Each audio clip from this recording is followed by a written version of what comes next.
Hello bachcho, let's read the question. So question says that H3PO4 is a weak triprotic acid. Approximate pH of 0.1 molar of Na2HPO4 aqueous is calculated by, यानी इस salt का हम pH कैसे calculate करेंगे जिसका concentration given है।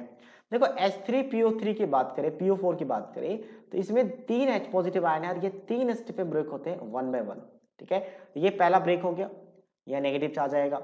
फिर ये दोबारा ब्रेक होगा, दोबारा ब्रेक होगा तो एक और नेगेटिव चार्ज आएगा, एक H पॉजिटिव फिर से डोनेट करेगा, यानी कि इसके पास 3 एसिडिक हाइड्रोजन है। तो 3 स्टेप में इसको ब्रेक किया जाता है, एक स्टेप में ब्रेक नहीं होते क्योंकि तीनों के लिए अलग अलग कांस्टेंट डिफाइन किया जाता है। तो ये तीसरा H पॉजिटिव निकला तो यहाँ पे बन जाएगा PO4-3।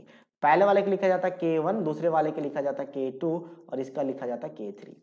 अब कोई भी ऐसा एम्फोप्रोटिक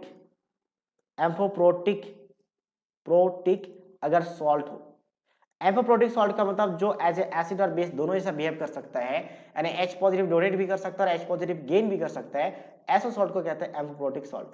तो उन सॉल्ट का अगर हम देखा जाए तो किस तरीके से हम पीएच निकालते हैं, बहुत ही सिंपल फॉर्मूला बनता है इनका, सबसे इजी। तो इनको सबसे पहले ब्रेक कर लो और ब्रेक करने के बाद ये मुझे दिख रहा है -2 आयन, तो इसका दो होता है, एक होता है सॉल्ट हाइड्रोलाइसिस, एक बन जाता है सॉल्ट हाइड्रोलाइसिस जब ये बेस के जैसा बिहेव करता है।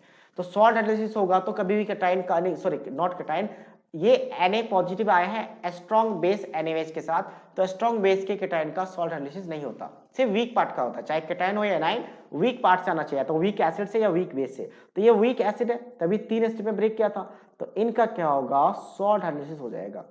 तो सॉल्ट हाइड्रोलाइसिस में कौन सा कांस्टेंट यूज होगा वो बस देखना होता है हमें। तो ये H पॉजिटिव को गेन कर लेता है, जो बेस काम कर रहा है, और PO4 नेगेटिव, तो सोचो HPO4 नेगेटिव और HPO4-2 के बीच में कौन सा यूज हो रहा था, K2, तो ये बन जाएगा K2 यूज होगा इसका, बस ये लिखना है हमें।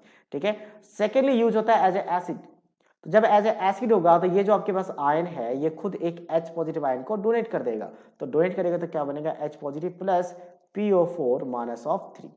ठीक है, तो ये अब ये लास्ट वाला है मतलब K3, ये बन गया K3।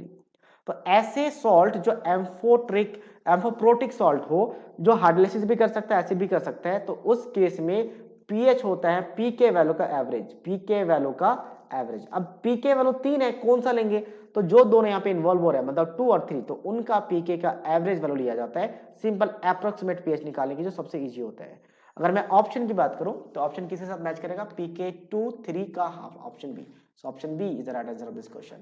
So I hope you understood it well. All the best.